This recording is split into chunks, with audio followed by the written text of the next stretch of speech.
Espinosa and Baffert get another chance at a Triple Crown. You're watching NBCSN, home of the Triple Crown.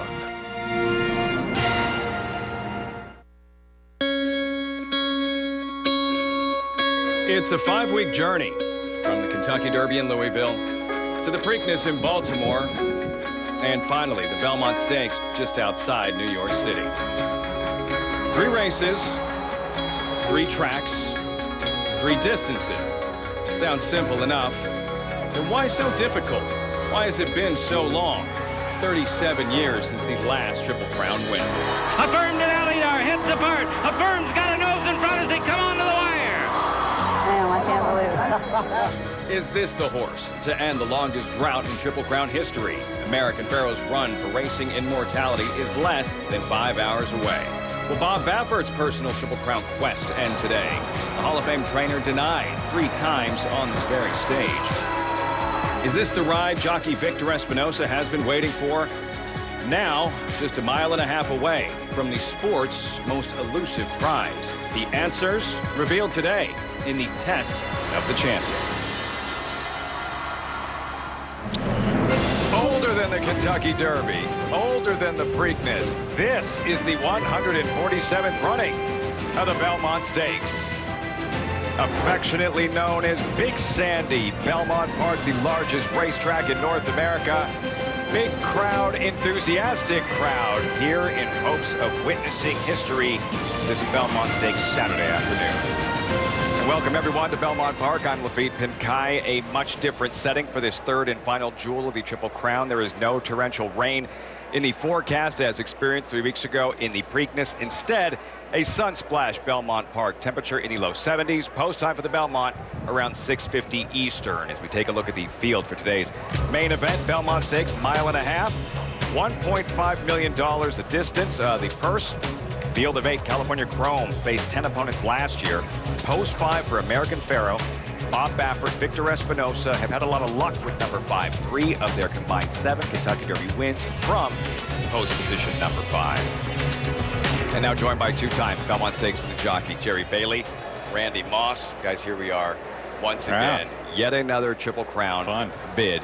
Let's start with the history and why it's been so long since the last Triple Crown winner. Well, there's a variety of reasons. Sometimes it's a distance. Sometimes it's fatigue from trying to run 3 races in 5 weeks. Sometimes it's an untimely injury. Pilot error sometimes comes into play. And also, sometimes horses just aren't good enough. But the bottom line is it takes a special horse to win all these 3. And maybe this year, and in fact, I think this year we do have that horse. He's supremely confident. It's like when he used to be a jockey and was riding a 1-to-10 shot, right? And I think American Pharoah will probably win. But even though this is a different horse in a different year, and American Pharoah has never heard of Smarty Jones or Big Brown or California Chrome, I still, Lafitte, am having a tough time divorcing myself from the failed attempts that we've seen so often since 1978. We're cynical. We're I got to admit, I got a little bit of cynicism in me about this. See if American Pharoah can end the drought a little bit later on this evening. In the meantime, the undercard is spectacular. Has the field of a Breeders' Cup Championship program. 6 Grade 1 races, 5 have yet to be run. The Brooklyn coming up, not a Grade 1 race. Those are the current odds, with FNX the current favorite at 5-2, VE Day 3-1, Sky Kingdom 7-2. And the distance here is key, gentlemen. 1.5 miles, a chance for the jockeys to get a field for this Belmont distance and layout. We have 4 of the jockeys riding here who will ride in the Belmont later on, included Victor Espinosa aboard Sky Kingdom, trained by Bob Baffert. Isn't it fortuitous that Baffert would have a horse in his barn who was in good form, who was a 1.5 mile specialist, and he brings him to Belmont Park, I think, for this very reason, to give Victor Espinosa a dress rehearsal at this 1.5 mile distance. He comes off nearly a 6-length victory last time out in the graded stakes at Santa Anita. And then you have VE Day. That's FNX. He's won 2 straight for trainer Jimmy Jerkins, who campaigned wicked strong in last year's Triple Crown. Coming off a big win in the Excelsior Handicap over at Aqueduct. He never comes from too far off the pace. At 1.25 miles, 1.5 miles, he might even be a little closer. There is some pace in here, but expect him to be not far behind early in the race. Very washed out is FNX pictured. And then you have VE Day. There he is, the colt who won last year's Travers Stakes at 19-1. Big stretch run to win that day at Saratoga. Not so good after that. Poor effort here in the Jockey Club Gold Cup. Then subsequently, he had poor effort in the Breeders' Cup Classic. He did come back this year on the turf in the Fort Marcy over at Aqueduct. Not a bad race. He was 6th. He was only beaten 3 lengths. But back on the dirt, where I think maybe that's his best surface. Trainer Jimmy Jerkins holding a tough hand in here. He's the trainer of both FNX and VE Day, who right now are 5-2 and 3-1. Filing into the gate. Number 8 is in VE Day. The gray steps forward. Wealth to Me. The Brooklyn Invitational. Same distance as the Belmont Stakes. 1.5 miles. A grade 2 event with a $400,000 purse. Final check of the tote board reading 5-2 on FNX for Jimmy Jerkins. Looking to make it 2 straight. There you see the Mike Rapoli colors. Coach Inge stepping forward with John Velasquez. Micromanage, a 7-time winner, but 0 for 6 here at Belmont Park. Larry Colmus with the call to the Grade 2 Brooklyn Invitational. And Micromanage has gone into the gate. Here's Carey Street to the outside stall. They're all in line, and we're ready for the start. They're off in the Brooklyn. Call Me George broke well from the inside and goes out to lead them early. Ever Rider has speed too, and there goes Coach Inge up between horses to be a part of the pace. And Victor Espinosa and Sky Kingdom are going to be 4 wide as they race into that first turn. Then Micromanage and FNX, and on the inside of them comes Wealth to Me, who's saving all the ground and racing 2.5 lengths off the lead in the early stages here. After that, it's neck and neck. Down toward the inside, VE Day, the Travers winner, is 5 lengths off the lead. Pretty tightly packed. And then a gap of another 4 back to Turco Bravo and Carey Street to 23 and 3 opening quarter mile. Very solid for the 1.5 mile distance. And Call Me George is the leader. A half length on top of Coach Inge. Sky Kingdom is 3rd to the outside of them. And moving up 4 deep is FNX as they go to the backstretch. Micromanage is out there 5 deep. Right in behind them is Ever Rider. Wealth to Me down toward the inside. VE Day's not far behind either. He's only 3 lengths off the lead at this stage of the race. And then it's neck and neck. A separation of 6 lengths back to Turco Bravo. And Carey Street continues to lag. And the pace is moderated here of 49.5 miles as they head up the backstretch. And the leader is Call Me George. And right alongside is Coach Inge through 3/4 in 1:13 and 4. These two right together on the lead. Sky Kingdom 1.5 lengths off of them. And then it's Wealth to Me, Ever Rider between horses. VE Day is in behind them. Micromanage on the outside is next. 2 lengths back to neck and neck.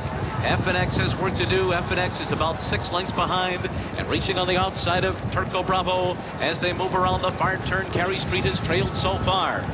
Around the turn they go. Coach Inge on the outside.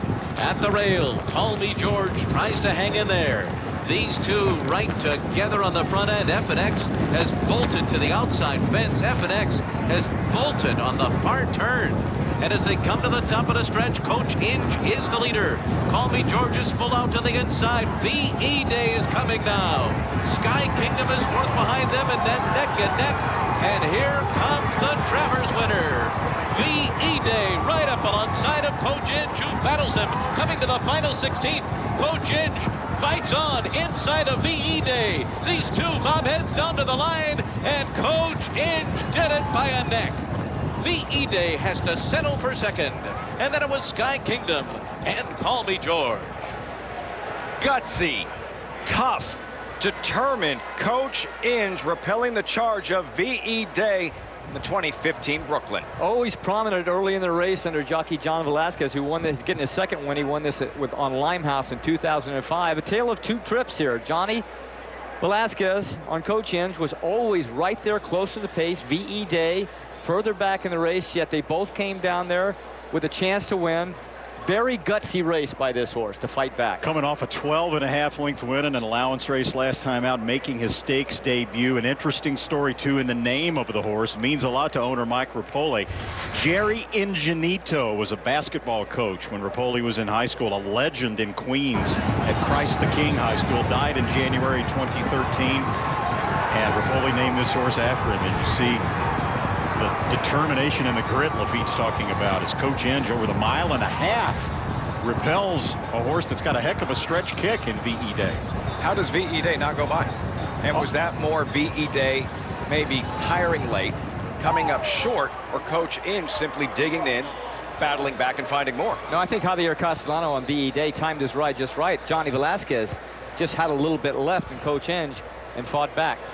Of course, the favorite had a really tough trip. FNX, rank early, rank in the middle of the race, and then FNX bolted. Who would have thought? The two jockeys riding for Todd Pletcher in the Belmont Stakes, John Velasquez, Javier Castellano running 1-2 in the Brooklyn 1-8-10-3 results. Payouts when we come back. We're just getting started here at the 147th Belmont Stakes. We'll look back at last year's attempt at the Triple Crown by California Chrome and discuss why he came up short. California Chrome on the outside. It won't be a Triple Crown this year. One of Chrome's owners last year made post-race headlines. This is a coward's way out, in my opinion. This is a coward's way out. Does he have a point? We'll examine. American Pharoah and Victor Espinosa have won the Preakness. American Pharoah tries to do what 12 other horses since 1978 failed to do. Win here with a Triple Crown on the line. Talk to trainers who have won the Belmont. See if there's a secret to toppling Big Sandy. Stories abound on this potentially historic day at Belmont Park.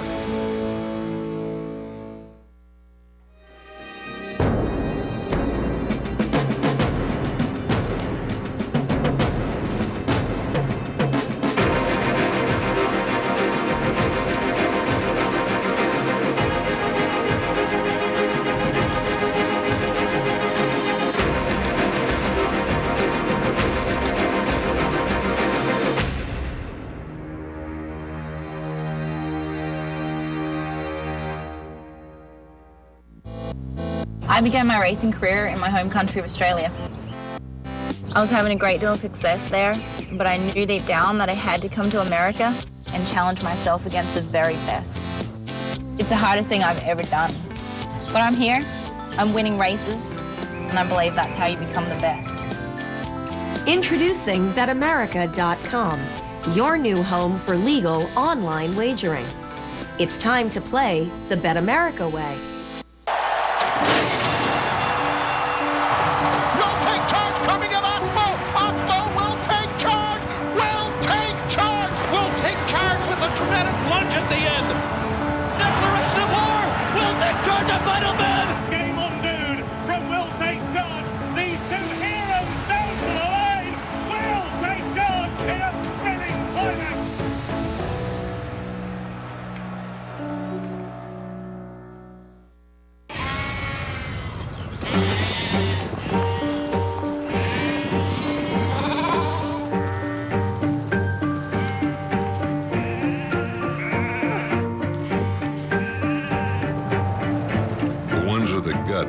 To stand apart.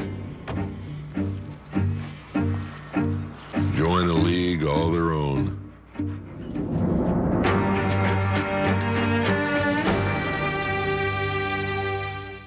You on the track. You on the motorcycle. You on the mountain bike. Go wherever you want. Go ahead. Go on. You in that 18-wheeler.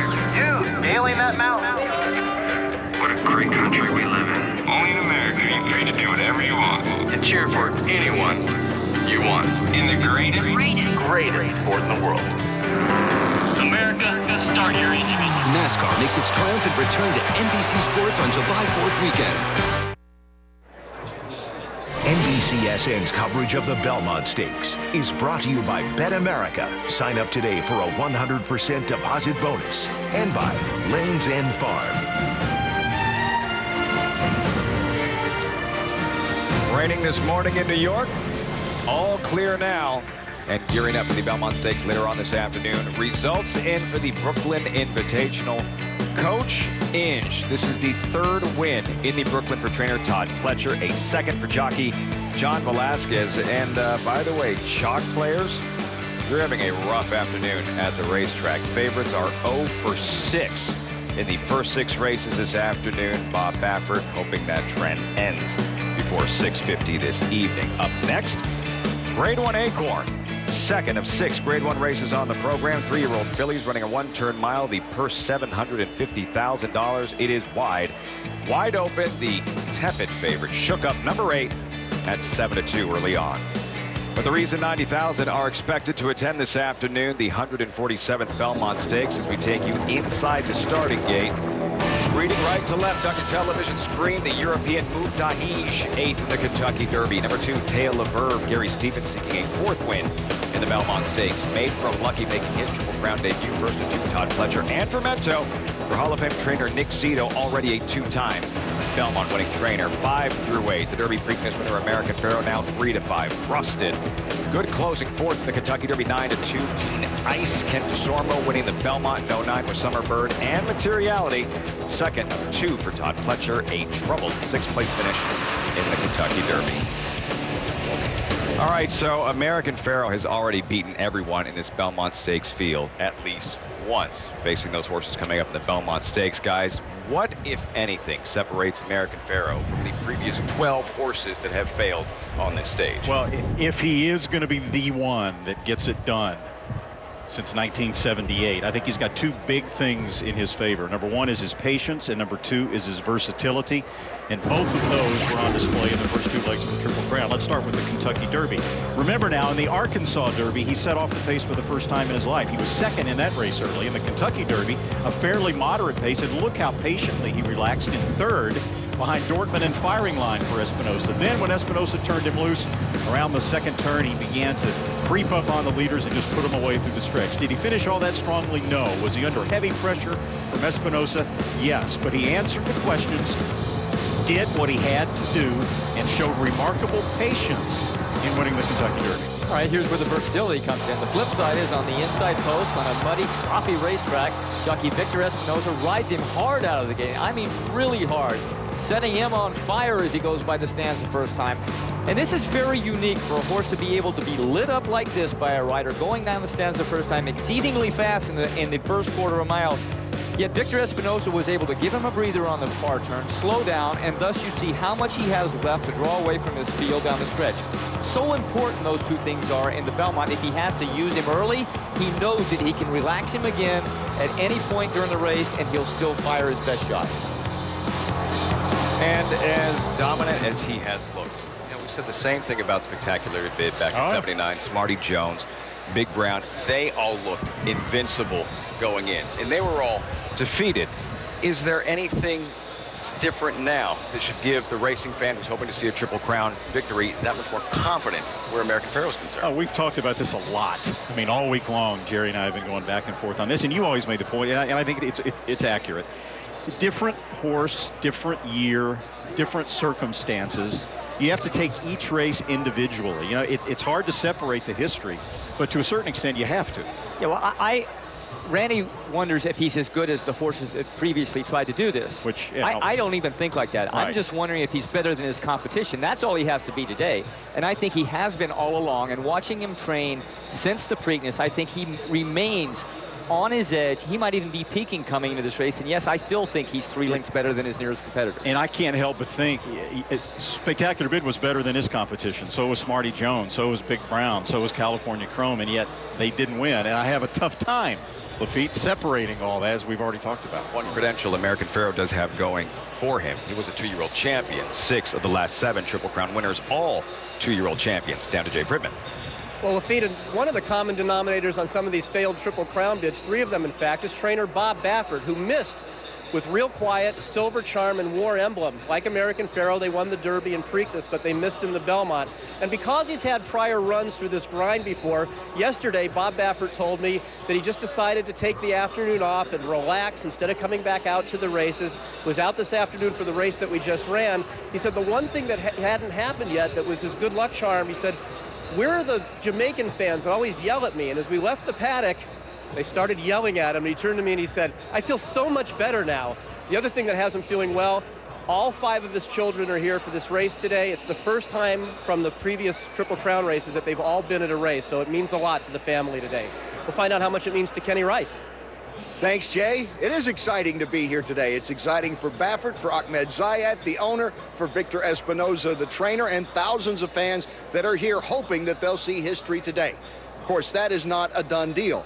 What we do know, though, is there is a deal that's been done since the Preakness, and that is where we'll find out where American Pharoah winds up. He will be at Coolmore Ashford Stud in Versailles, Kentucky, about 15 miles west of Lexington. I talked to Justin Zayat, Ahmed's son, and who also runs the racing stable. He said it was not planned to try to get a syndication deal in order before the end of the Triple Crown. But an offer was made by the Coolmore people. They thought it was a generous offer, so they took the deal. He also added in there that he and his father still have controlling interest of the horse pertaining to the racing schedule. And they're right now planning on racing him the rest of his 3-year-old season. Of course, there are incentives in the deal. One of those, if he wins the big race today. So we do know that American Pharoah eventually will wind up in Versailles, Kentucky to begin his breeding career. Will he wind up first today, though, here at Belmont? That is the question of the day, Lafitte.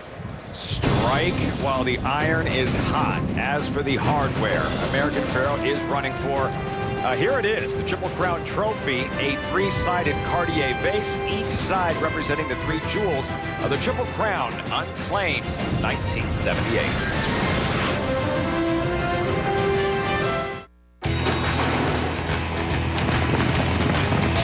Feel the excitement. Feel the thrill. It's easy, it's legal, and because it's live, Twin Spires puts you at the center of it all. So download, sign up, and receive a $100 bonus today. Because with the new Twin Spires app on your iPhone or twinspires.tv on any device, you can bet the Triple Crown. Download the new Twin Spires app for iOS today. The Stanley Cup Final is on NBC.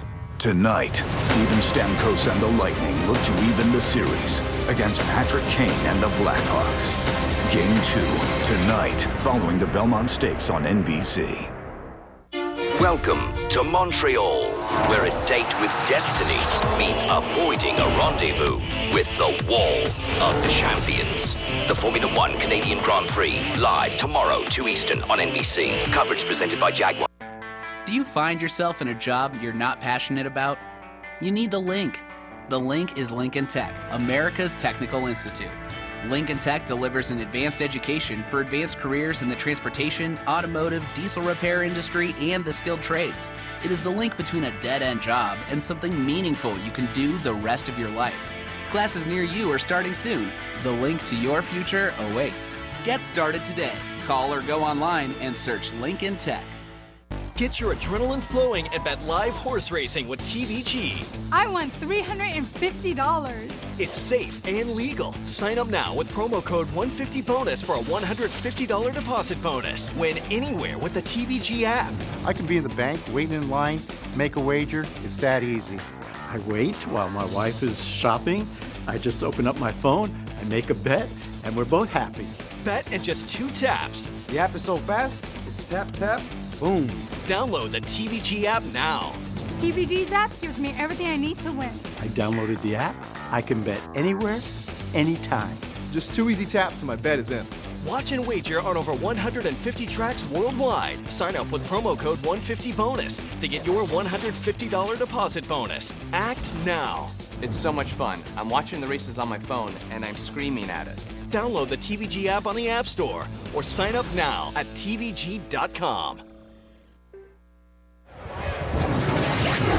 2003 Belmont, the New York bred funny side bidding on the Triple Crown, but Jerry Bailey and Empire Maker have other ideas, putting away funny side, out-dueling 10 Most Wanted in the mud. Empire Maker avenging his loss as a defeated favorite in the Kentucky Derby. Since affirmed in '78, 13 horses have won the Kentucky Derby and Preakness Stakes. 12 failed in the Belmont. I'll Have Another did not run, injured before the race. 3 of those trained by Bob Baffert. Silver Charm, Real Quiet, or Emblem. Baffert really hoping American Pharoah's name does not wind up on that list. As for last year's Triple Crown, California Chrome coming up a little short, finishing 4th at the Belmont. After winning the Kentucky Derby and Preakness, the lasting impression, perhaps, what took place shortly thereafter. You know what? He's been in 3. This is his 3rd very big race. These other horses, they always set them out. They set them out and try to upset the apple cart. I'll never see, I'm 61 years old, and I'll never see, in my lifetime, I'll never see another Triple Crown winner because of the way they do this. It's not fair to these horses that have been in the game since day one. I look at it this way. If you can't make enough points to get in the Kentucky Derby, you can't run in the other 2 races. So if you had your way, you would say you got to run the Triple Crown or you cannot come up in the Belmont and be a fresh horse. That's right. It's all or nothing. It's all or nothing. Because this is not fair to these horses that have been running their guts out for these people and for the people that believe in them. For have somebody to come up like this is a coward's way out, in my opinion. This is a coward's way out. The rant heard round the world. Steve Coburn did eventually apologize, and American Pharoah is the only horse to run in all 3 legs of the Triple Crown. Everyone else he's facing today either skipped the Preakness, did not run in the Derby. Made from Lucky is making his Triple Crown debut this afternoon. Guys, I think we can all agree it wasn't executed at the right time or in the right manner.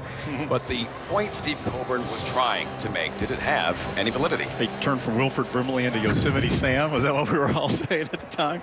Yeah, I can't tell you how many people came up to me after that and said, you know, he didn't say it the right way, but you got to admit that he had a good point. I'm like, no, we didn't have a good point. Absolutely not. It's been part of the deal since the Triple Crown began, that you come to the Belmont Park, you take on all comers.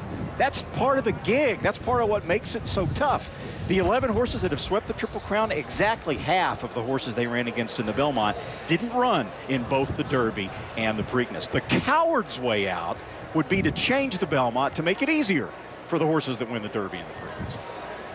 Well, look at, you know, the orders changed several times. The Derby before the Preakness before the Derby, the Belmont before the Preakness. But I go back to something Steve Cawthon said recently. Steve Cawthon obviously was the last winning rider to win a Triple Crown aboard a firm in 1978. Leading into the 1979 Belmont Stakes, it looked like Spectacular Bid was a cinch. And there was talk, Steve mentioned, there was talk about the Triple Crown was too easy. We need to change the format. Look, we've had 3 in the last 7 years. It was 25 years from Citation to Secretariat. Were they screaming then? I vote leave it the same. Leave it the same. Don't change it. I'm with you guys. As for California Chrome, by the way, he is in Europe getting ready for the June 17th Prince of Wales Stakes at the prestigious Royal Ascot meet in Britain. Down to Bob Newmeyer. Well, if you've mentioned 1978, the last time we've had a Triple Crown winner, what I've tried to do is put this all into some kind of context. Since then, believe it or not, we've enjoyed music videos, we've surfed the internet, and we've used our trusty smartphones. And just to think, Archie Manning was a Pro Bowl quarterback. Not Peyton Manning, his son, not Eli Manning, his son, but Peyton Manning was a Pro Bowler after the last time we had a Triple Crown winner. Just goes to show you. The feed back to you. Knew he didn't get caught up in all the Chrome hype last year. He went with Tonalist and was handsomely paid. When we come back, the jockey with the unprecedented 3rd shot at riding a Triple Crown winner, Victor Espinosa. Sounds cliche, but truly hoping the 3rd time will be the charm. When I came from Panama in 1982, I didn't speak any English, and I had no money on my back. I never saw it as a problem, just an inspiration. I knew I could accomplish my dreams. I just had to prove it to everyone. Introducing BetAmerica.com, your new home for online wagering. Sign up today and get a $300 deposit bonus. It's time to play the BetAmerica way. Within the historic stone walls of Ashford Stud, champions abide. Leading Sires, Giant's Causeway, Tale of the Cat, and Scat Daddy are paving the way for champions Shanghai Bobby, Uncle Mo, and Looking at Lucky. Looking at Lucky suddenly opens up 2.5.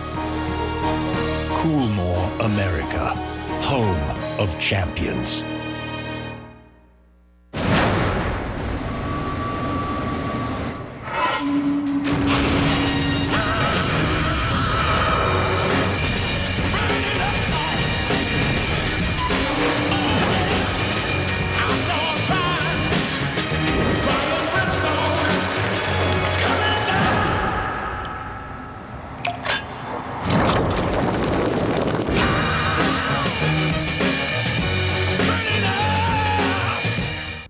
Interview with a firm handshake. I know! Don't do that! Try new Head & Shoulders Instant Relief. It cools on contact and also keeps you 100% flake-free.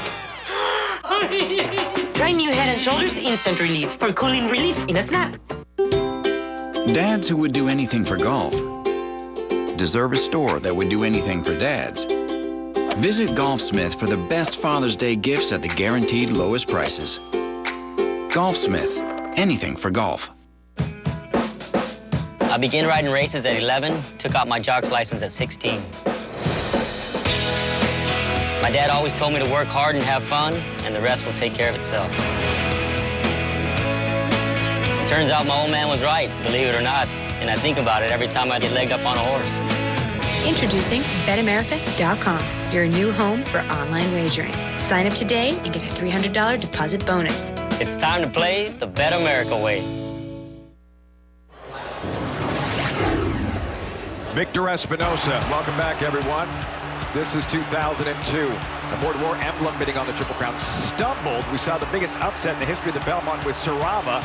70-1 for trainer Kenny McPeak. And then Victor Espinosa was back last year with California Chrome. War Emblem really didn't have a chance back in 2002. Here, California Chrome in the purple silks. Espinosa goes to the left-handed whip, and he's right there in contention. But in the end, Tonalist is going to be just too much directly to his inside with Joel Rosario with a packed house here at Belmont Park, hoping to see the next Triple Crown champion, California Chrome, and Victor Espinosa coming up short, finishing 4th after winning the Kentucky Derby and Preakness Stakes. Denied on War Emblem, denied on California Chrome, guys. You know, it's not supposed to be easy winning this Triple Crown, and there's a reason they call this race the test of the champion. The great Woody Stevens won the Belmont 5 times in a row, by the way. Said there's 1,000 ways to lose and only one way to win. Here's one of the ways to lose, the way Victor did it last year. Jerry and I had a very friendly but heated debate after the Belmont about Victor's ride. I contend then, I even feel even more strongly about it now after watching the blimp the other day, that he was in a position going into the first turn of that Belmont where he was head-and-head for the lead. The pace was slow. He had a horse that doesn't like to be behind horses. He'd already proven that numerous times earlier in his career. All Victor had to do was just urge him a little bit to keep him up in there. Instead, I thought instead of riding to win, he rode not to lose. Not aggressive enough. And he eased him back behind horses. I disagree. And I said right then when we were watching the race. You're still arguing over the same thing a year later. All I have is a flare pen. Look, here's my take on it. It didn't go exactly as scripted, obviously, but after the stumble, the horse grabbed his corner. I thought that Victor felt that the horse wasn't the same. He didn't show the same amount of speed. In the Derby and the Preakness, the horse took him right into the race, almost pulled Victor up there. Victor was water skiing on him early.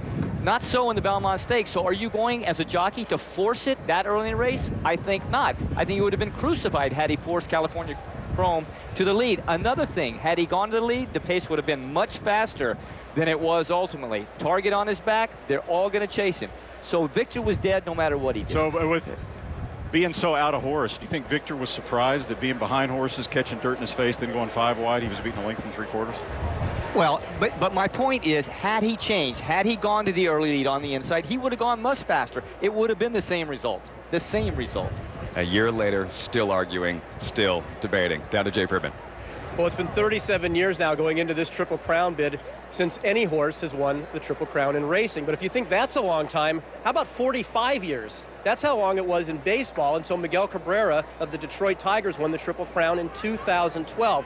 Well, last weekend, the Tigers were in Southern California to play the Angels, and Victor Espinosa had a chance to meet Cabrera and talk to him before one of the games there. And while they met, Cabrera gave Espinosa a pair of his batting gloves. So maybe some of that luck will rub off on this Triple Crown bid in horse racing. Lafitte?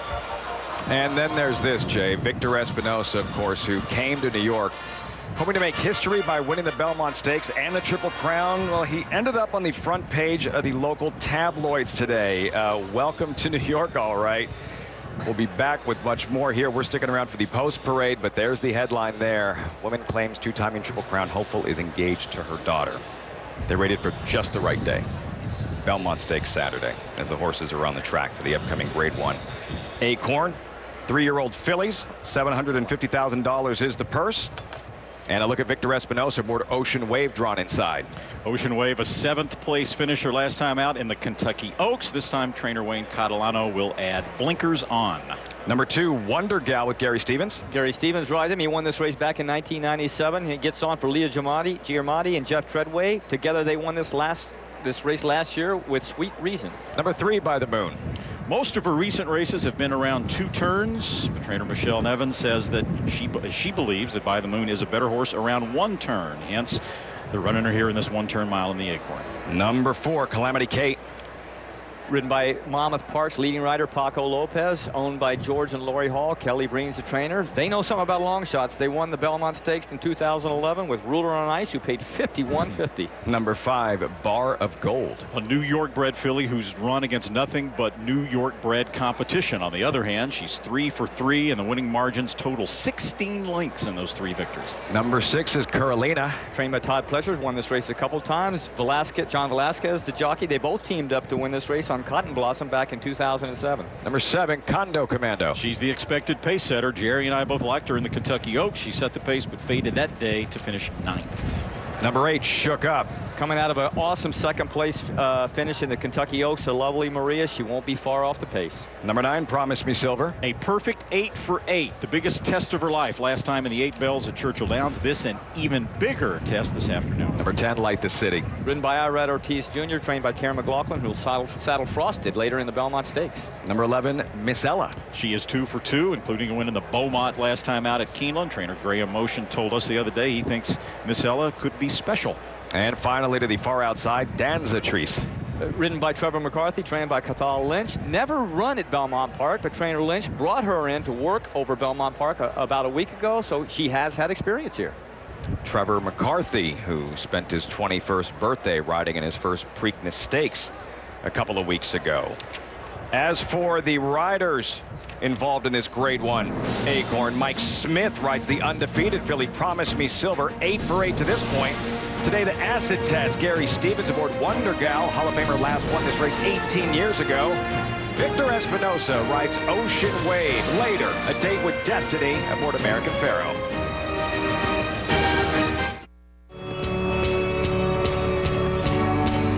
Our day begins early, preparing for the task ahead, focused on a single goal. Then, it's showtime, ready to face another challenge.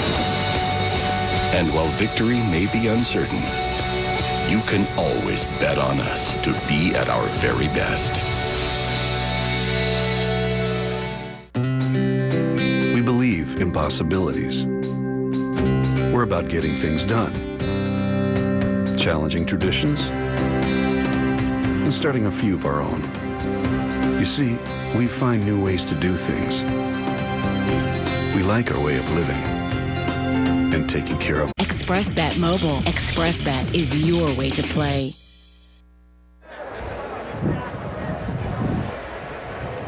Should have seen this filly win. Did you watch her race? 1975, 40 years ago, the legendary Ruffian, one of the greatest 3-year-old fillies to have ever lived. She is buried here at Belmont Park near the finish line. That was in 75. Who will win today's Acorn Stakes? A big field, 12 deep, wide open. Condo Commando 7-2. Promise Me Silver 4-1. Carolina 6. Miss Ella 7. Shook Up 7. Bar of Gold 9. The rest are double digits. As we welcome in a lifelong horse racing fan, horse racing owner, and a man who once hit a pick 6 for $497,000 off a $168 investment, Eddie Olczyk. Welcome to the Belmont. More importantly, who do you like in the Acorn? Well, good afternoon, Lafitte, and wouldn't mind hitting one of those one more time. A typical horse player's thoughts for sure, but great to be with you. And, you know, look, I'm looking at the board, and I can't believe the horse that I love is at the bottom. The longest shot on the board, the 3-horse, By the Moon. Loves this track, loves this distance. The track has been playing to speed today, which I think is very important moving forward. Will it dry out? The jockeys certainly know that. You'd have to think that Junior Ortiz will be looking at this race and saying, hey, there's not a lot of speed in this race because the speed is going to come from Condo Commando. The horse, as I said, likes the track. Just sit a little bit off the pace and try to make one run. So what I'm going to do is I'm going to put together an exacta box with the 3, the 7, and the 9 horse. So what that means is that you need the 3, 7, or 9 to finish 1, 2 in either order. And if that's the case, we're going to get all the money here, Lafitte. Looking to light things up, Eddie Olczyk with a 31-1 shot By the Moon for the JMS stable in the Acorn. By the way, you can follow along at NBCSN on Twitter to check out all of Eddie's bets and to see how he does in each race today. His strategy and approach, tackling, attacking this competitive Belmont Stakes program. 3 minutes out to the Grade 1 Acorn as we say hello to Donna Brothers horseback and her trusty steed, Smokey. Hey, Lafitte, Smokey's a little nervous back here. Another horse that might be a little nervous back here has Victor Espinosa on it. Victor Espinosa, as you know, getting ready to ride the Belmont Stakes. And, you know, we've talked about the fact that his record of success here at Belmont hasn't been stellar. He's ridden 75 races here coming into today and has only won at a 5% clip. He's only won 4 races here. If you compare that to his career percentage, he's got a 15% career percentage, and in 2015, he's winning at a 20% clip. So not exactly a great clip here at Belmont Park. And another thing that might hurt him a little bit, I just read this week that he took a nap before the Kentucky Derby, right before the Derby, took a nap right before the Preakness, but today he rides races 6, 7, and 10, and of course the Belmont Stakes is race 11, so I asked him if that was going to cut into his nap time, and he said, yeah, you know what, it might. You know, I was wondering about that and how much sleep a guy gets the night before riding a horse bidding on a Triple Crown. On the outside, he seems cool, calm, and collected, but you know, he wouldn't be human if he wasn't feeling the pressure. As long as he doesn't take a nap once the gates open, I'm okay with it. I'm more worried about how much sleep the horse gets. Gearing up for the Grade 1 Acorn. Let's take a look at number 8, Shook Up, gentlemen. Last seen finishing second in the Kentucky Oaks. Really good effort. Second before that to I'm a Chatterbox in the Fairgrounds Oaks. Trainer Steve Asmussen says that she's just been running into very, very tough competition. He thinks she's an exceptional filly. And she's a deserving favorite just off that Kentucky Oaks effort because Lovely Maria ran a big race that day. She's 5-1. Number 7, Condo Commando, the Grade 2 Gazelle winner, 2 starts back at Aqueduct. Yeah, this is her home base, Belmont Park. Well, actually, Aqueduct, but it's here in New York. And the only time she ran here at Belmont, it was her poorest effort other than the Kentucky Oaks. She's probably going to go to the lead, but she won't have an easy time of it. She'll get some pressure out there, but it seems to me like her races, the faster she goes to the middle portion of the race, within reason, the better she runs. When she tries to slow it down, she doesn't seem to finish it well. This was a race at Aqueduct. The last time that she won heading into the Kentucky Oaks, this was the Gazelle. She set the pace the entire race. You can see her head cocked a little bit, but not drifting, still maintaining her path in the one path. But she was clearly the best of these fillies in this race. A little bit deeper field here in the Acorn. Then you have the undefeated filly.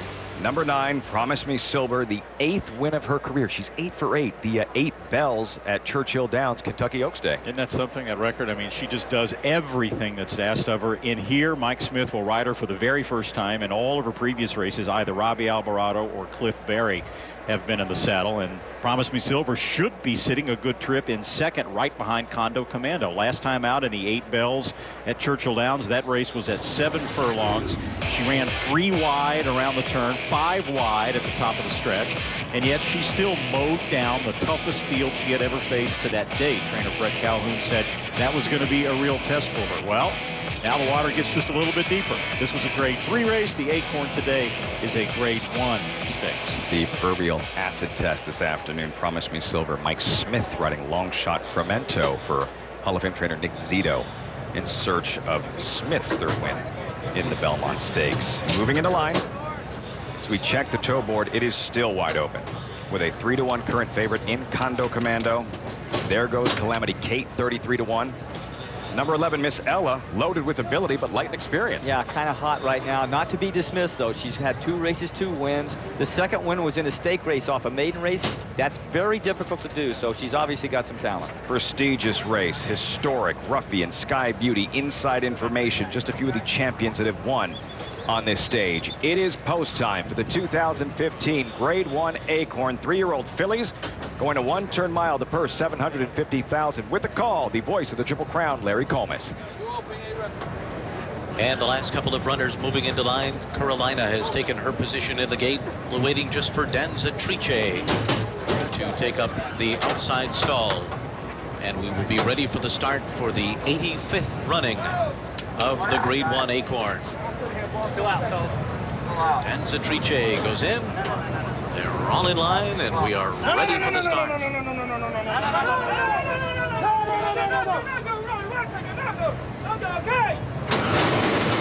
They're off in the Acorn. Very tangled starts for Carolina and Bar of Gold.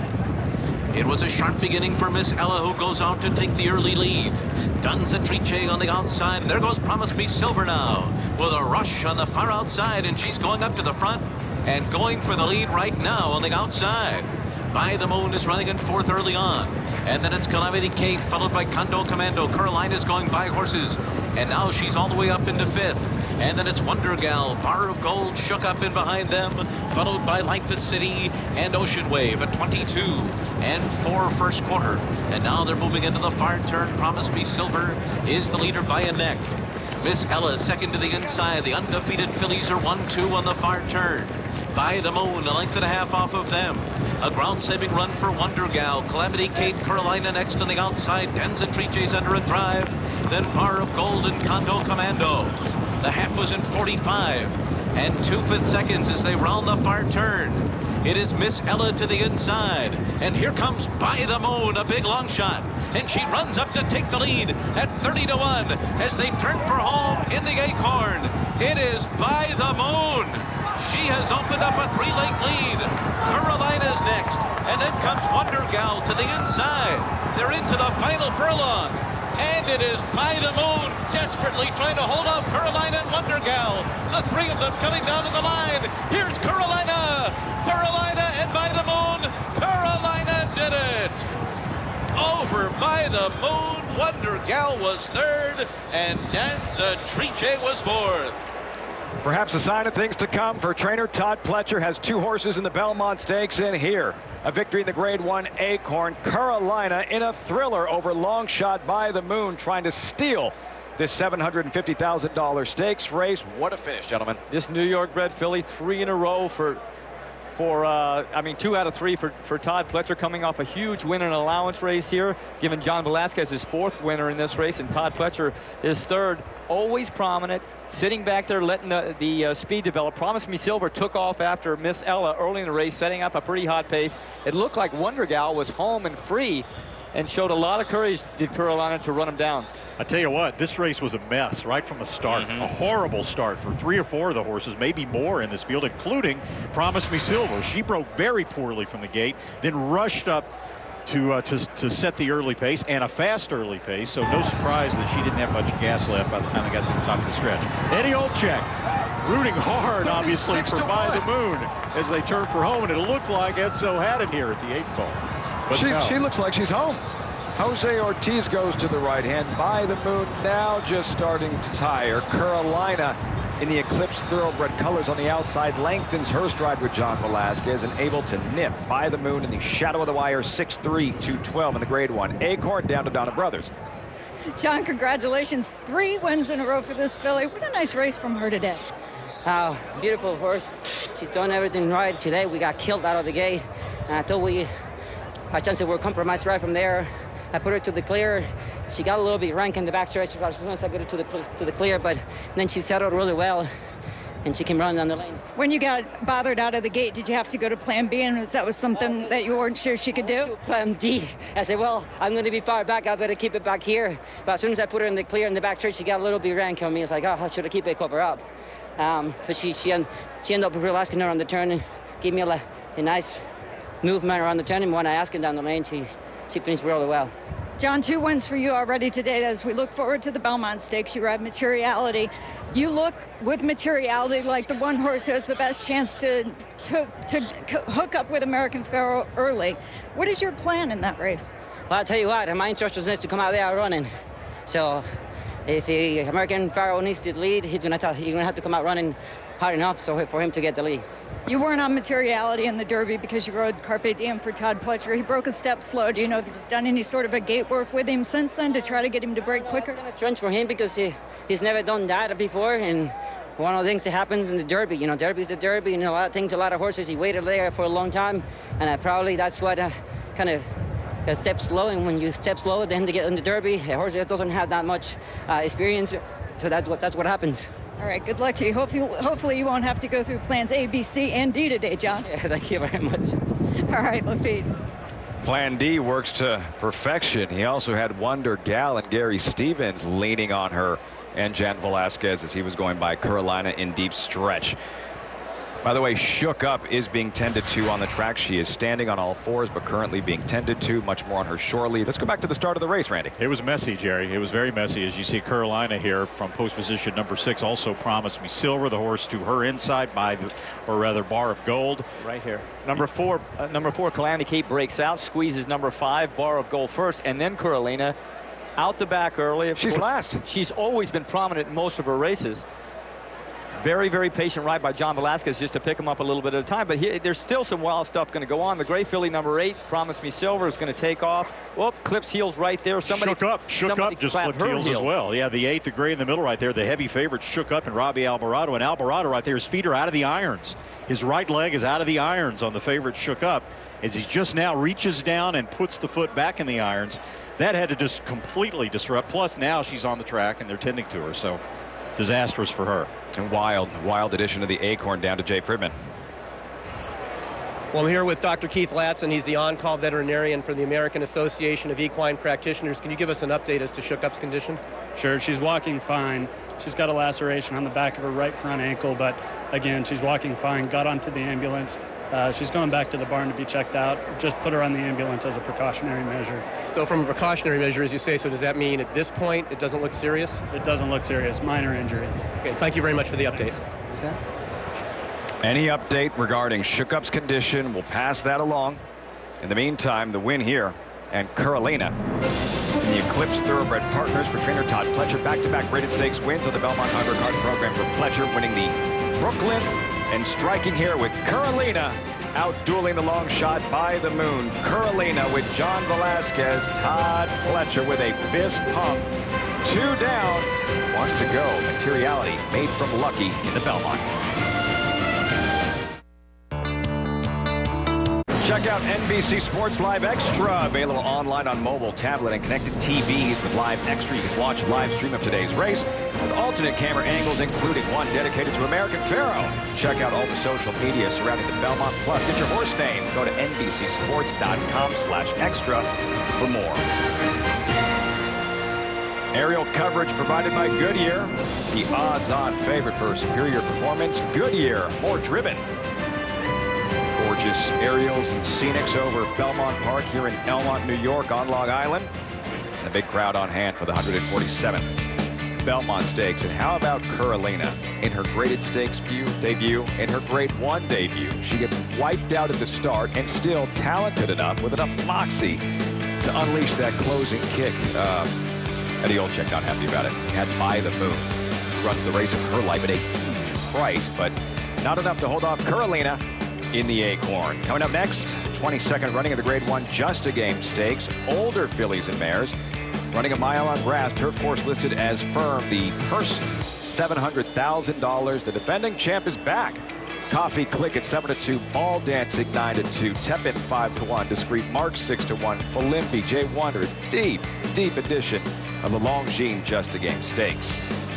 Jockey Joel Rosario is riding Filimpi in the Just a Game, and it was Rosario who rode Tonalist to victory in last year's Belmont Stakes. You see Tonalist there putting away California Chrome in the purple. Has to go out and get Commissioner trying to steal this thing at a big price, but in the end, Tonalist handing jockey Joel Rosario his first victory in the Belmont Stakes, playing the role of spoiler to perfection. And don't look now, Victor Espinosa, but Joel Rosario is going to try to do it again. He rides Frosted. Wood Memorial winner, 4th in the Kentucky Derby. Second choice, currently 9-2. Jay Pridman with his trainer, Kieran McLaughlin, live. Well, Kieran, you finished 4th in the Kentucky Derby with Frosted. Has he improved enough since then to win the Belmont Stakes and beat the horse who beat him, the American Pharoah, who beat him in the Kentucky Derby? Well, we hope that he didn't improve any, but we just hope that American Pharoah's a little tired after winning the Preakness, and we've got rest on our side. So 5 weeks in between helps us, and it's his 3rd race in 5 weeks, American Pharoah. So hopefully it's our day. Now, you've won the Belmont Stakes before, and you had similar preparation when you won it in 2006 with Jazzle, the 5 weeks off from the Derby until now. Do you think that's an advantage for you coming into this race? Yeah, I just always like to give our horses at least 30 days in between. You can't always do it, but when you don't win the Derby, the Preakness is you know, we don't need to go for the Preakness if we're not going for the Triple Crown, so we just wait for the Belmont. And is part of that because this is your home track? Yeah, and it's just good for the horses. So they're not machines. It's hard to go every 2 weeks unless you have horses like American Pharoah, who's a very nice horse. We just hope that we get lucky today. Thank you, Karen. Thank you. Some of them like machines. Secretariat, who was moving like a tremendous machine. And Frosted, he was trying to move like a tremendous machine, coming from far, far back in the Derby. And very wide as he went around the first turn, even wider than American Pharoah.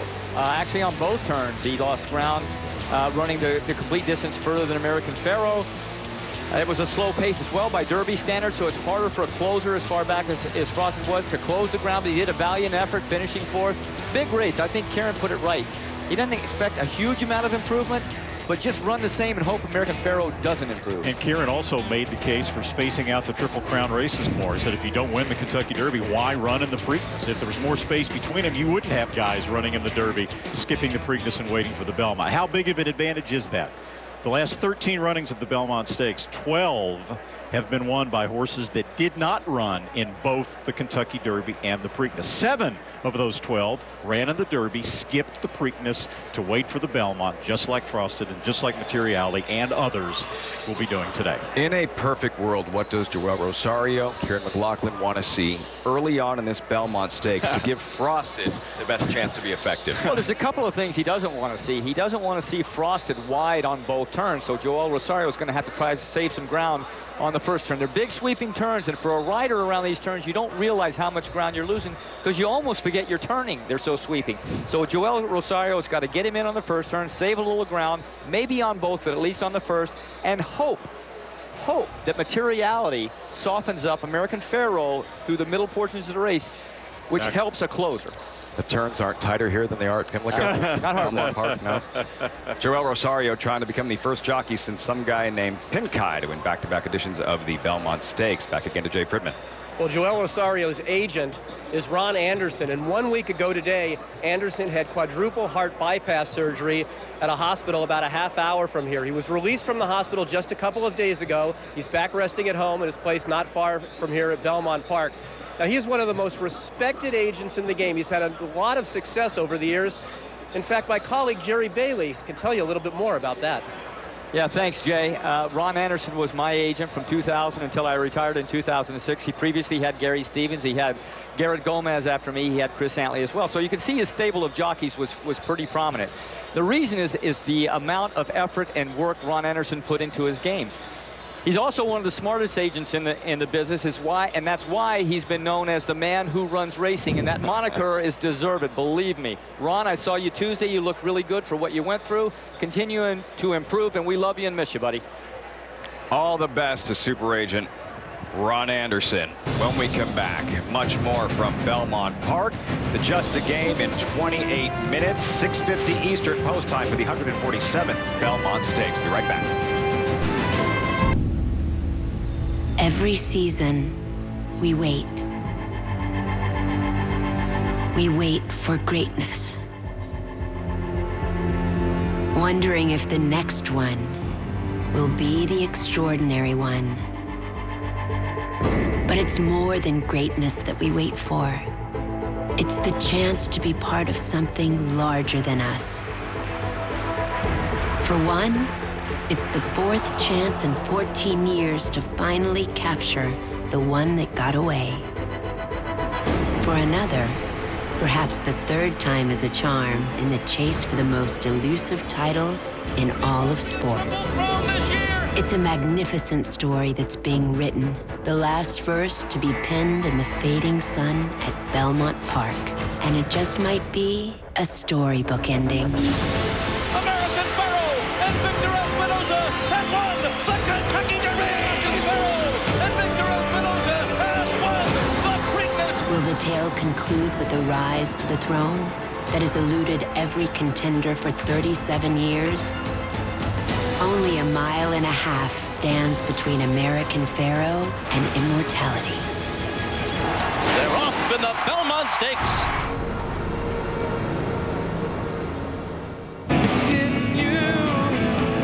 And the party kicked off yesterday with a special Belmont Stakes Eve concert. Fans enjoyed a performance by platinum-selling record-hoarding artist OAR and the festivities continues around the track today with 2 separate food truck villages featuring more than 30 of the most popular food trucks within the greater New York metropolitan area. With more on the Belmont Stakes Racing Festival, Carolyn Mano met up with President and CEO of the New York Racing Association, Chris Kay. Lafitte, thank you so much. Chris, congratulations on a great weekend so far. You were the one who made the decision to cap the attendance at 90,000 this year to enhance the fans' experience. Tell us why that was ultimately the right decision for this event. Well, we thought that the most important thing is for everybody who comes out here to have a great experience and come back for more. We put together a great day of racing, and of entertainment, and of hospitality. We wanted to make sure it wasn't marred by what happened at the end of the day. So we capped attendance at 90,000. We worked with the Long Island Railroad to renovate the station, and we've worked with the Department of Transportation and various law enforcement organizations for better traffic in and out, and we think it's been the right thing to do. We decided to forego profit to make sure our fans had a great experience. You've made a lot of changes for the better around Belmont Park over the last couple of years. I imagine it is just so much better to have a Triple Crown winner at stake on a weekend like this with so many people out here. Is that true? It is true, Carolyn, and it's because so many people are now paying attention to horse racing. This is a great sport, and if we can show you how much fun it is, because this is a great place to come and party and to gamble and win, but also the grace and strength and dignity of these horses is something we want everyone to appreciate. And so having a Triple Crown on the line gives us a chance to introduce our sport to people that otherwise might not know about it. I know you're a busy man. We'll let you get back to it. Lafitte? All right, Carolyn, yeah, terrific day for horse racing fans in New York, and perhaps a historic day. Countdown continuing to the Belmont Stakes. 8 years ago, a Triple Crown was not on the line. What you did have was a clash of genders. Curlin and the filly, Rags to Riches, going head-to-head in the 07 Belmont Stakes. And at the top of the stretch, a filly is in front of the Belmont, but Curlin is right there with her. These two in a battle of the sexes in the Belmont Stakes. It is Curlin on the inside, Rags to Riches on the outside. A desperate finish. Rags to Riches and Curlin, they're coming down to the wire. It's going to be very close, and it's going to be a filly in the Belmont. Rags to Riches has beaten Curlin.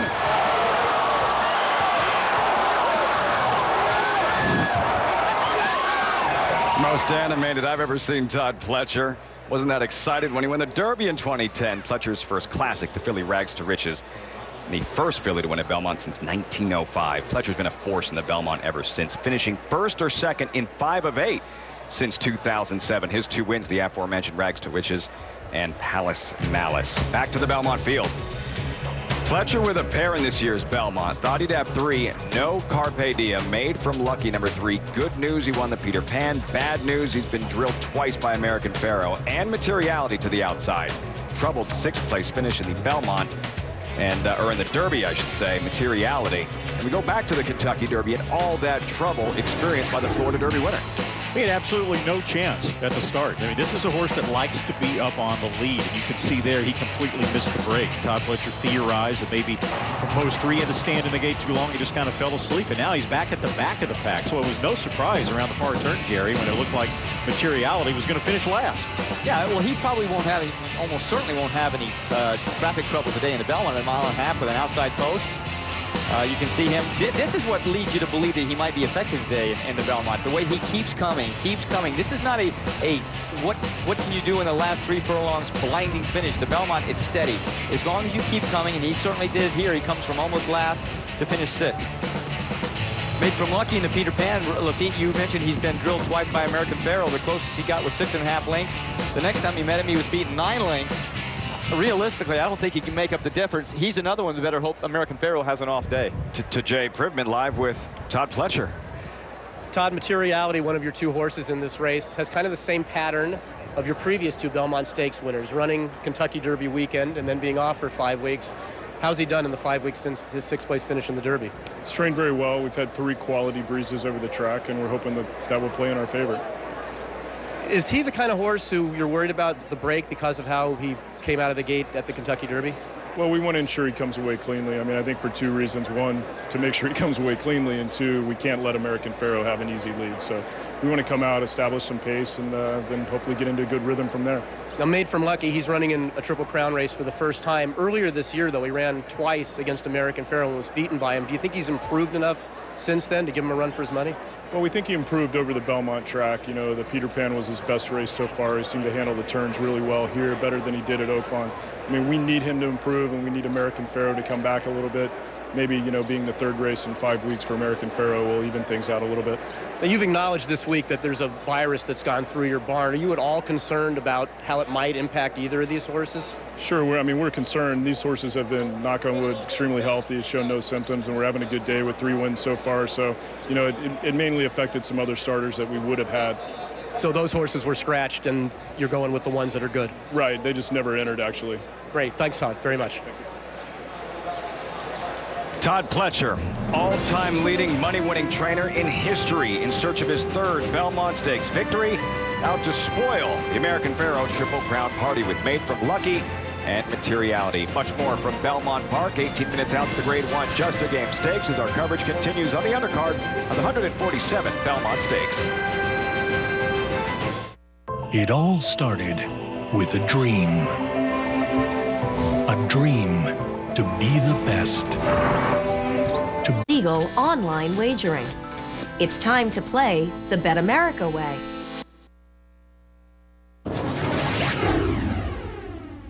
Victory Gallop is now second. Down the stretch they come. Real quiet in front. Here comes Victory Gallop with Gary Stevens. It's Real Quiet Disarmable, but on the outside, Victory Gallop. Too tight to call. On the inside, was it Real Quiet? Did he win the Triple Crown? On the outside, Victory Gallop. Neither jockey indicating that they think they won it. That's a photo finish. Gary Stevens and his horse Victory Gallop with the blanket of carnations as they win the 130th running of the Belmont Stakes. One to remember for a long, long time. Indeed, and the closest to a Triple Crown triumph since 1978. Today, Gary Stevens, though, riding for that trainer in Dallas Stewart. Stewart, who's never won an American Classic, a Derby, Preakness, or Belmont, but dismiss him at your own risk, quickly becoming the master of the long shot runner-up. Look at this. Stewart's Tale of Verve just ran second in the Preakness at 28-1. Also saddled second place finishers in the Preakness and Derby at odds of 34, 37, 39-1.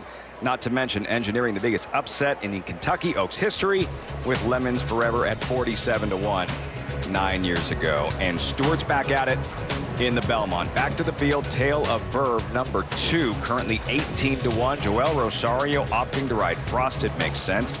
Gary Stevens to ride for the first time, Randy. Tale of Verve, his second place finish in the Preakness, a fluke or a sign of things to come? I was somewhat dismissive of his chances in the Preakness, I think you could say. I said he was the horse to bet to finish last, something Dallas Stewart has reminded me At least of. you cop to it. I don't think it was a fluke. In fact, I don't think the sloppy track really had that much of an effect on the Preakness. I thought Dortmund pretty much ran his race. A Firing Line got tangled up at the start. Divining Rod ran his race. I think Tale of Verve is an improving horse, and 2 different trainers have told us this week. One, a Hall of Famer that doesn't have a horse in the Belmont, and another guy that does. The Tale of Verve is doing fantastically well in his training. He'll be coming from off the pace, as will Keen Ice. Jerry, your thoughts on his chances? Well, he had a horrible trip in the Kentucky Derby. He was back early in the race, where we expected him to be, and as Kent DeSormo, his jockey, launched his bid, he tried to find room through the stretch. We showed it a little bit earlier. He had none. In fact, he was in a dead run when he had to stop his momentum, alter course, go outside, the worst possible time in the Kentucky Derby to do that. So I would expect him to run a very good race, but just like Tale of Verve, he needs pace, and he needs Pharoah to regress, and I don't think you're going to get either one of them today. Belmont Stakes with a Triple Crown on the line. Some say a race tailor-made for a long shot. Is there an ambush looking in the shadows? We'll find out around 6:50 Eastern on NBC. We'll be right back. Are free. Get tickets early and save at racewaypark.com. Don't blink. Don't breathe. Don't let go. Estimated 90,000 here at Belmont Park. Welcome back, everyone. And gearing up for a post parade for the next Grade 1 event, the Grade 1 Longines Just a Game Stakes. Fillies and mares, 4-year-olds and up, going 1 mile On a firm turf course, the purse $700,000. We begin with Lady Laura drawn inside. Trained by Bill Mott, 4th last out in the Churchill Distaff Turf Mile. Before that, she won the Honey Fox at Gulfstream, beating 3 other fillies and mares in this field. Number 2, Sandiva. Trained by Todd Pletcher, ridden by Mike Smith. Mike's won this twice, but get this. The first time he won it was 21 years ago. It was the very first running of this race. He's due. Not saying you're old, Mike, but Discreet Mark. One of America's master turf trainers, Christophe Clement. Discreet Mark came back to win the Beaugay at Belmont in her first start this year. A remarkably consistent 5-year-old mare. Could be a big day for Clement. Has Tonalist in the Met Mile. Coffee Click. Last year's winner is trained by Brian Lynch, ridden by John Velasquez, who of course rides Materiality later on in the Belmont. Number 5, Baffle Me. Will be ridden by Paco Lopez. 2 starts this year. Last time out, won a stakes race, a minor stakes race at Gulfstream Park. This is a step up in class for her. Number 6, Filimbi. Ridden by Joel Rosario, trained by Bill Mott, who's won this race 4 times. A mile is her strength. She's won this distance 5 times. Number 7, Jay Wonder. From the barn of Shug McGahee, began her career in Europe. 2 starts in the United States, both this year. 3rd in a race at Keeneland, 4th in the Beaugay behind Discreet Mark at Belmont. Number 8, Ball Dancing. Trained by Chad Brown, ridden by Javier Castellano. It's a new distance for Ball Dancing. She's won 4 races, but all of them have been beyond a mile, so she's shortening up today. And number 9, Tepin pictured. They left her alone on the front end in the Churchill Distaff Turf Mile, and she went wire to wire with Julian Leperoux at 9-to-1 odds. She might be the controlling speed here as well. And finally, number 10, Photo Call. Ridden by Rajiv Mirage, who's got a job in front of him. He's got to overcome a terrible post, breaking on the turn from the outside. He's got to do something, go forward or go backwards, but he's got to move left pretty quickly to save some ground. That's the field for the 22nd Grade 1 Just a Game Stakes. We'll check the field. Corresponding odds competitive. Field of 10. 1 mile is the distance. We mentioned the purse, $700,000. Approximately 7 minutes to post. Ball Dancing, the Tepin favorite, 7-2. Coffee Click, defending champ, co-favorite, 7-2. Tepin, Filimbi, Discreet Mark, all single digits, as is Jay Wonder. The rest are double digits. Selection time for this Grade 1 Just a Game. Eddie Olczyk, who do you like? And by the way, tough beat with By the Moon at 30-some-odd to 1. Oh, Lafitte, I am still sick to my stomach. Bob Newmeyer trying to console me in between the races, but that's horse racing, so you know what? Turn the page, and there's always a race right around the corner. Great turf race. The betting board shows that it is absolutely wide open. So what I'm going to do is I'm going to box 4 horses. I'm going to box the 4, 8, 9, and 10, and I'm going to look to the 9 horse. Tepin is the horse to beat. Horse is perfect, 2 for 2 so far this year. I had a chance to visit with Mark Cassie yesterday, and he says the horse has been training extremely well. Julien Leperoux back up, perfect so far on this horse. I think this horse is tactical, Lafitte, and I think that's very important in this race because I don't know really where the speed is going to come from. I don't think there's a lot of speed. Discreet Mark certainly could be right in the mix to reach the 3 horse. So I need the 4, 8, 9, 10 in a trifecta box, meaning any combination of those 4 horses that finish 1, 2, 3, I'll be able to cash your ticket. Lafitte? You're owed one after that brutal beat a little bit earlier. And you can follow along at NBCSN on Twitter to check out all of Eddie's bets. To see how he does each race, there is his wagering strategy, how he's attacking the individual races on the undercard of the Belmont and the Belmont Stakes itself.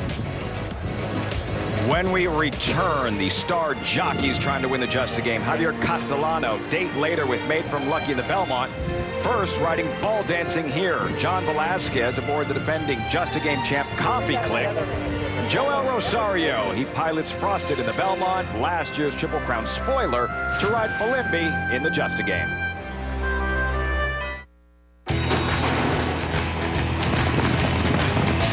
Feel the excitement.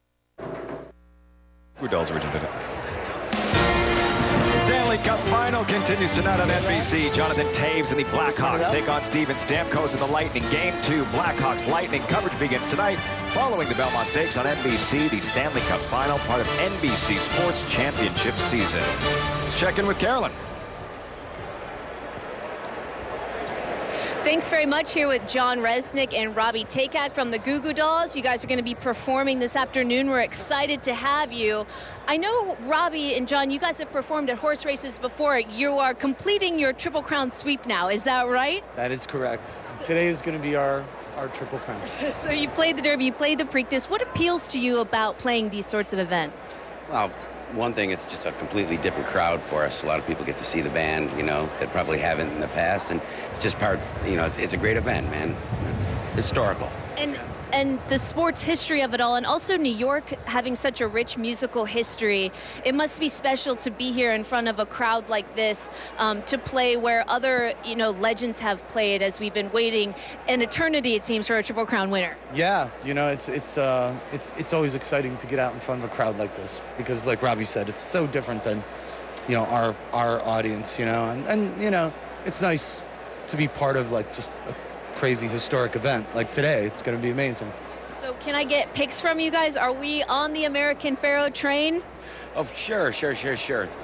It's our Triple Crown. We should have a Triple Crown here today. Do you share the same sentiments? I don't bet on the races, but you know, yeah, I think it's a good chance of it winning.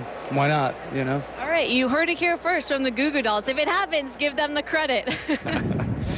Goo Goo Dolls in concert here at Belmont. There's racing till nearly 8:30 tonight at Big Sandy following the Belmont Stakes. Post time for the Belmont, 6:50 Eastern. Gearing up for the next Grade 1 event, Just a Game Stakes. Older fillies and mares, 1 mile the distance, $700,000 is the purse.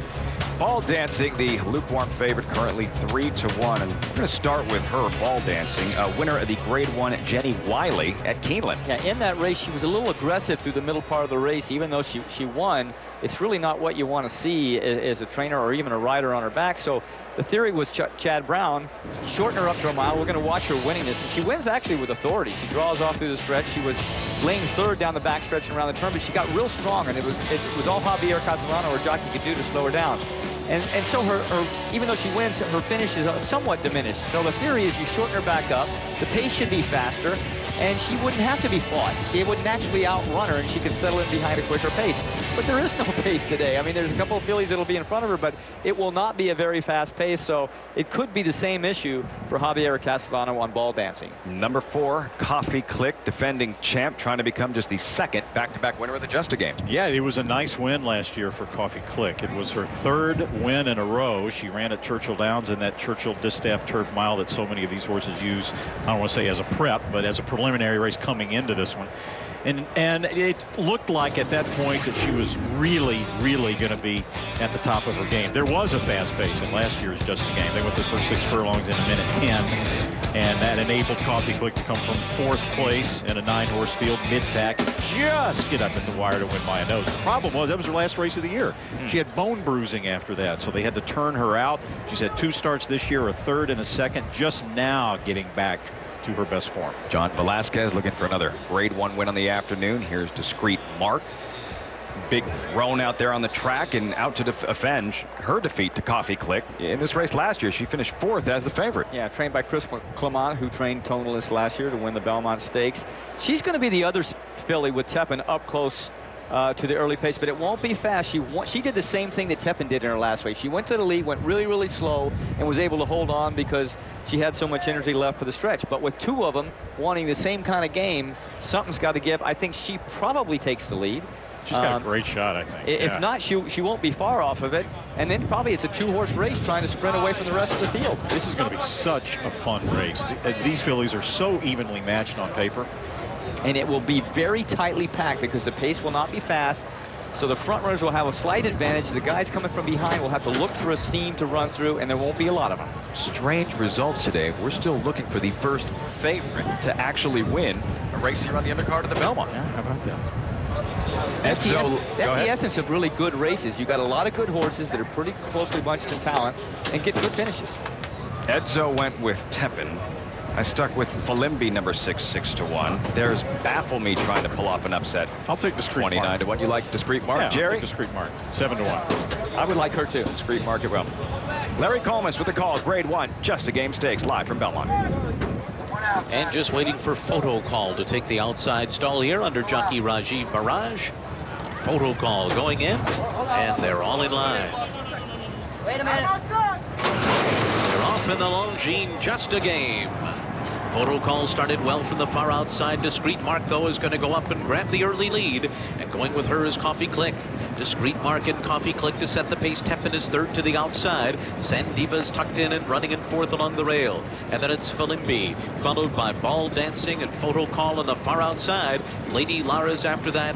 And at the back of the field are Baffle Me and Jay Wonder. So they're running up the backstretch here, and Coffee Click pokes a neck in front of Discreet Mark through a 24 and 4 opening quarter mile. And Tepin is third just to the outside of them. Then comes Sandiva and Philimbi. Alongside of them, Ball Dancing's only 3.5 lengths off the lead. And then it's Lady Lara to the inside, followed by Baffle Me and Photo Call. And Jay Wonder is only 5 lengths behind as the field races past a half mile in 49 and 2/5 seconds and races for the far turn. Discreet Mark, Coffee Click on the outside, Tepin coming up to them 3 wide. A 4 wide run for Ball Dancing, who's edging up near the lead. Then it's Philimbi. Sandiva tries her luck at the fence. And then it's Photo Call to the outside as they come toward the top of the stretch. Jay Wonder, Baffle Me, and Lady Lara. They're into the stretch, and it is Discreet Mark in front. On the outside, Coffee Click, Tepin down the center of the course. Sandiva trying to squeeze through an opening on the inside. Philimbi comes on too, final furlong. Here comes Tepin. Tepin outside of Discreet Mark. These two come down to the line. Philimbi is finishing fast with Lady Lara, but it's Tepin close to home. And Tepin and Julien Leparoux have won. And then it was Philimbi, followed by Discreet Mark, and Lady Lara was fourth. 3 straight for Tepin. The first Grade 1 victory of her career in the Just a Game Stakes with Julien Leparoux in the saddle. Slight change of plans. We thought Tepin would be up close. She wasn't 1-2. She was third down the backside, sitting a perfect trip under Julien Leparoux. And she launched a run against Discreet Mark and was able to run her down. Philimbi, on the other hand, was sitting in the middle of the pack with no place to go. We mentioned it would be tightly bunched. She needed a seam to run through. Had to wait, angle out, still came with a big rush. Might have been the best filly in the race. Well, this 4-year-old filly Tepin, though, has just gotten so good right now. As you see Tepin with Philimbi behind horses, just like you were talking about right here. Yeah, well, as a jockey, you got to save ground. And once you pick your position, leaving the gate at a slow pace, you're not going to move out. The lanes aren't going to change that much. You have to wait till the acceleration starts and things start opening up. For Philimbi, it was just a little bit too late, but still a game effort. It's a great race. Discreet Mark had a good trip in slow fractions on the front end. Tepin stalking on the outside. Tepin can do it anyway. She can go to the front. She can stalk. She's now won 3 in a row, and trainer Mark Casse has really got her clicking on all cylinders right now. Eddie Olczek selection, 9-2 at post time. Tepin, by the way, that is an 8th consecutive favorite to be defeated here on this Belmont Stakes Saturday. The defending champ Coffee Click disappointing off the board as she tried to defend her title. Julien Leparoux to the hand right. Tepin responds late, taking down the 2015 edition of the Grade 1 Just a Game Stakes.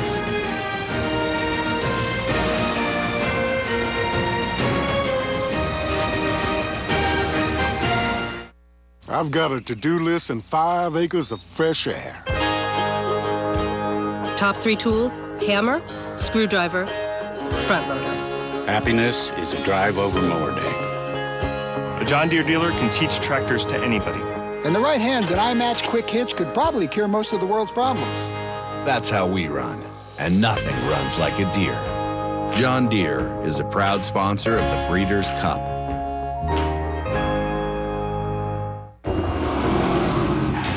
The E-Class has 11 intelligent driver assist systems. It recognizes pedestrians and alerts you. Warns you about incoming cross-traffic. Cameras and radar detect dangers you don't. And it can even stop by itself. So in this crash test, one thing's missing. A crash. The 2016 E-Class from Mercedes-Benz. Go ahead and swipe your card whenever you're ready. I don't have one. Are you going to pay cash? Actually, I just want to take it and then pay for it a little bit as I go. Are you kidding? A little bit here, a little bit there. What do you think? I don't really want to buy it right now. Hey, how's it going? And so I thought maybe just like 25 bucks a week. We can't do that. Oh. At Rent-A-Center you can. Take it now and pay as you go without credit. Shop the Father's Day sale and get a 60-inch smart TV and any 32-inch LED, both for just $29.99 a week. I began riding races at 11, took out my jock's license at 16. My My dad always told me to work hard and have fun, and the rest will take care of itself. It turns out my old man was right, believe it or not, and I think about it every time I get legged up on a horse. Introducing BetAmerica.com, your new home for online wagering. Sign up today and get a $300 deposit bonus. It's time to play the Bet America way.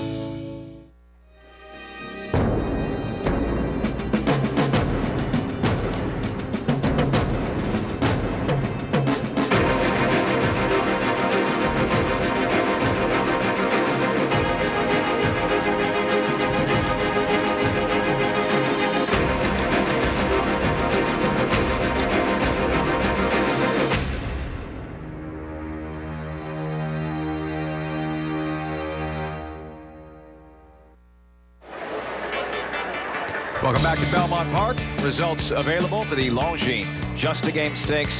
Tepid Eddie Olczyk collecting $11.20 for his would-be $2 investment, getting first run on Falimbi's traffic trouble. Discreet Mark having to settle for third. Second win for Julien Leparoux in the Just a Game. He struck with Gorilla in 2006. Much more from Belmont Park in front of a packed house, and yet another attempt on the Triple Crown tonight, 6:50 Eastern, the 147th Belmont Stakes. Kick-ass and whiplash.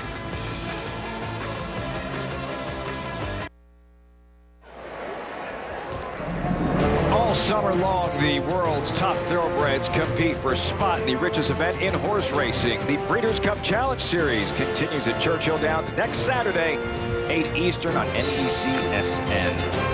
Challenge Series actually got underway earlier today with the $1 million Grade 1 Ogden Phipps.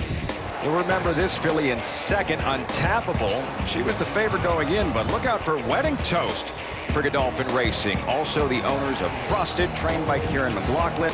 Wedding Toast has now won 7 of 11 lifetime. Racing's newest millionaire, and she is 4 for 5 here at Belmont Park. So Untappable defeated and upset by Wedding Toast in the Ogden Phipps. As for the Breeders' Cup Challenge Series, underway today. You look at the Met Mile field shortly, as we mentioned, next Saturday night with the Stephen Foster and Fleur de Lis. Some of the very best races in the country, all leading up to the Breeders' Cup World Championships for the first time ever in Lexington at Keeneland, the cradle of the breeding industry. And the aforementioned Metropolitan Handicap, the Met Mile, and some familiar names here. Last year's Belmont Stakes spoiler, Tonalist, 9-5 early on in the wagering. Wicked Strong, remember him from last year's Kentucky Derby and Belmont Stakes, 4-1. Bayern, Breeders' Cup Classic winner for Bob Baffert. Honor Code, 6-1. Private Zone at 7. Some of the biggest names in terms of the handicap division in horse racing on the Met Mile on NBC. Much more from Belmont Park. 90,000 on hand. They are here to witness history. American Pharoah trying to become just the 12th all-time winner of the Triple Crown. We'll be right back. This is a moment of history. Treat yourself like royalty when wagering on the Sport of Kings with ExpressBet. ExpressBet is the legal, fast, and secure way to bet on over 300 tracks around. 4th on NBC and NBCSN. NBCSN's coverage of the Belmont Stakes is brought to you by ExpressBet. Bet the Belmont on your computer, mobile device, or tablet with ExpressBet.com.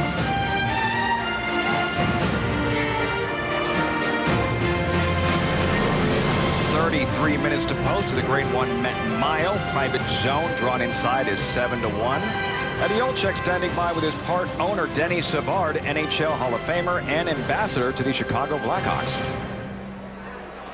Okay, Savvy, before we get into Private Zone, your part ownership with good friend Stable, let's talk about hockey. You're a 3-time Stanley Cup champion, one as the players of the Montreal Canadiens. You played for the Tampa Bay Lightning, and now you work for the Chicago Blackhawks. Just talk about the Stanley Cup final, Game 2 tonight.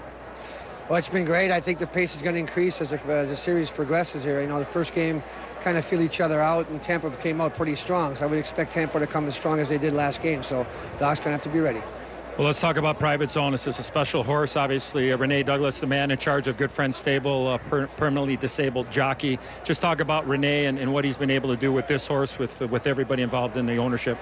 Well, this is a good day for him. You know, he's had so many bad days in the last 6 years. You know, coming here today and asking him to come because it's tough for him to travel around the country. But to be out here, he's happy to be here, and we're glad to have him with us. And hopefully that Zone will show up like he always has. He's been a great horse for us. It's a great story. And it's a good day for Rene. That's all that matters for now. How do you see the race setting up for Private Zone, the one horse? Well, we know there's a lot of speed just outside of us. Mike Smith on the 2 horse, and obviously Bayern, who's sitting outside of us. So, you know, I think Marty knows what to do with this horse. He's been on him so many times. He knows him better than all of us. So it'll be up to him to make the decision, and whatever decision he makes, we'll go along with it. 974 career assists in the regular season and in the playoffs in the National Hockey League. 2 more assists. 1, this guy got me into ownership of horse racing, and 2, assisting in to Rene Douglas. That's a true friend. Denny Savard with Private Zone, and maybe he can pull it off. He's not a favorite. Again, no favorite has won today at Belmont. Coming up next, Premier Boxing Championships here on NBCSN. Our Belmont coverage continues on NBC. It has been 37 years since a horse won the Triple Crown, and to put that into perspective, a lot has happened in that time. In 1978, Affirmed won the Triple Crown. Do you know how many amazing things have happened since then? Can you imagine if you missed them? You believe in miracles? Yes! From Miracle on Ice to Vanilla Ice. A royal spectacle in London. Twice. We've seen the end of a curse, the beginning of a dynasty, an unbelievable catch, and another. Olympic heroes inspired us again and again. We've elected 5 new presidents. 5. We went back in time, phoned home, saw childhood dreams come to life, and old friends say goodbye. Things we couldn't forget even if we tried. The Macarena, the electric slide, like Britney Spears with that snake, that hair, that kiss. Seinfeld began, Cheers ended, Ross kissed Rachel, the Bears, the Bulls, Pinstripes, The Fight, Walter White, Wide Right, Left Shark. But you know what hasn't happened? No other horse has won the Triple Crown. Not one. If American Pharoah crosses that finish line first and becomes the first Triple Crown winner in 37 years, do you want to be the one person that missed it? No, you don't.